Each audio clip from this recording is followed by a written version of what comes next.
بسم الله الرحمن الرحيم. السلام عليكم ورحمة الله وبركاته. بسم الله الرحمن الرحيم. اللهم صل على سيدنا محمد. maanta ay bishu tahay 21 bishii sagaalaad 2025 maalin axad ah waxaan halkan ku duubayaa maqaal yar oo kooban oo dadka Soomaaliyeed kula hadlayo meel kasta ay joogaan aniga oo magacayga leeyahay Axmed Maxamuud kuna magacadeer Ambassador Axmed Jeeg waxaan doonayaa laba qadiyadood oo dadka Soomaalida ay ayaantana isla dhex marayaan inaan ka hadlo Soomaalidana ka wacyigeliyo waa markii horeysay madaxweyne Xasan Sheekh Maxamuud markii uu tagay bari dhaweyd wadanka Itoobiya la yiraahdo waxa la suuqa la geliyay oo maartay social media la geliyay madaxweynaha waxa soo dhaweysay qof dumar ah madaxweynaha Ismaaciil Cumar Geelana waxa soo dhaweeyay maxaa la yiraahdo ra'iisul wasaaraha Itoobiya soo dhaweeyay taasoo markaa lagu caayay madaxweyne Xasan Sheekh Maxamuud laguna durayay inuu arinta dambigeeda isagu leeyahay arintaas ayaa waxay ugu kaliftay inaan ka jawaabo waxaan kaga jawaabayaa qof waliba dalka uu ka soo jeedo sida uu yahay buu noqonayaa mar dhexdaas baa waxa jirtay madaxweynihii hore Maxamed Cabdullaahi Farmaajo ayaa maruu Dhuusamareeb ka hadlayay wuxuu sheegay oo dad uu la hadlayay u sheegay Soomaaliya iyo markaa shirarka tago madaxweynayaashu yimaadaan hal iyo goor xagga dambe ayaa la taagaa buu yiri taasuna waxa weeye waxay ka turjumaysaa dalkayga iyo dadkaygu sida ay yihiin maxaa yeelay madaxweyne dalkiisii nabad yahay oo ixtiraam ku haysto oo amarka iyo kala dambeynta dawladdu ay ka shaqeynayso dadkiisu cashuurta bixinayaan oo wadada dhagaxa ka qaadayaan oo aanay isdilayn oo xumaan ka shaqeynaynin يعني ودلكي بأسيا ودلكي قبيل isu haysto oo tuula isu haysto oo wadakii la kala googooyay lama tartami karo meel isla soo taagi karo marka ogaade buu yiri aniga iyo madaxweynaha iga dambeeya mid kasta sida aad u egtihiin uu ekaanaya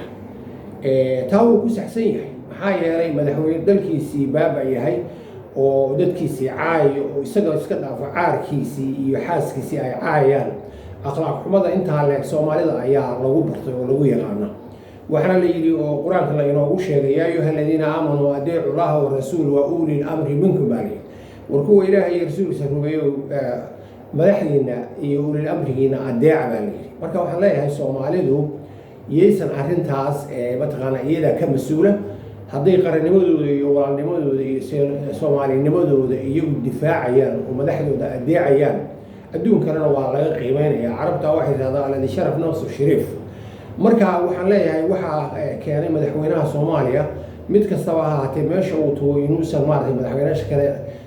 la tartami karin waa dadkiisii oo dad xun noqday oo isku jeestay oo dawladnimadii iyo qarannimadii ka soo horjeeda waxaan aakhiriyay adduunka waxba tareena ku dagaalamaya taas waa qodobka kale oo labaad oo halka sheegaya waxa weeye Trump ayaa wuxuu sheegay Soomaalidu wuxuu waa dad liita waa dad aan dawlad lahayn waa dad dadkoodii gaajo iyo faqri u dhamaanay arrintaas waa run weeye marka inama wacayna waxay nahay nagu sheegay inaan isdilayno inaan waddankeeni burburinayno inaan qabiil isu haysano in nin kasta oo madaxu yimaadaba sida iyada lagu goobanayo oo la caayo oo la aflagaadeeniyo intaas uu sheegay hadaynu nahay dad muxtaram oo iyagu is ogol oo dawladnimadooda iyo walaalnimadooda ogol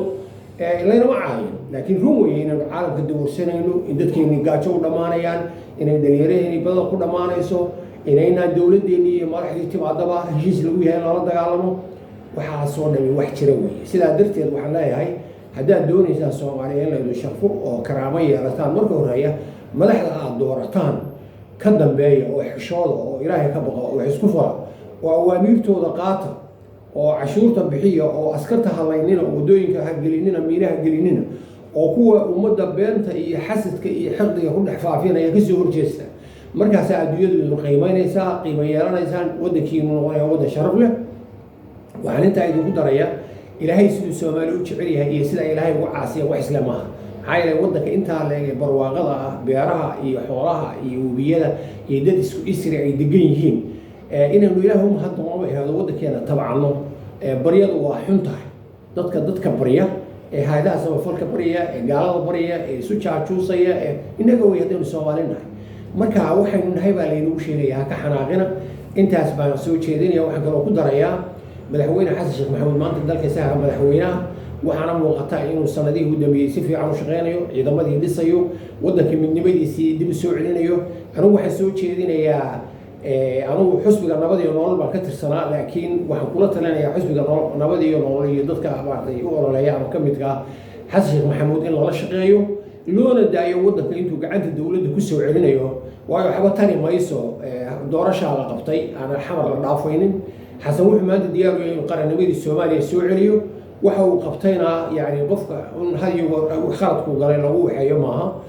wuxuu u baahan yahay loo nasteexeeyo in lala taliyo soomaalinimada in lagala shaqeeyo qarannimo ayna deeqda qarannimo aan dib ugu noqono intaas baan kusoo koobayaa waana asalaamu calaykum waraxmatullahi wabarakaatu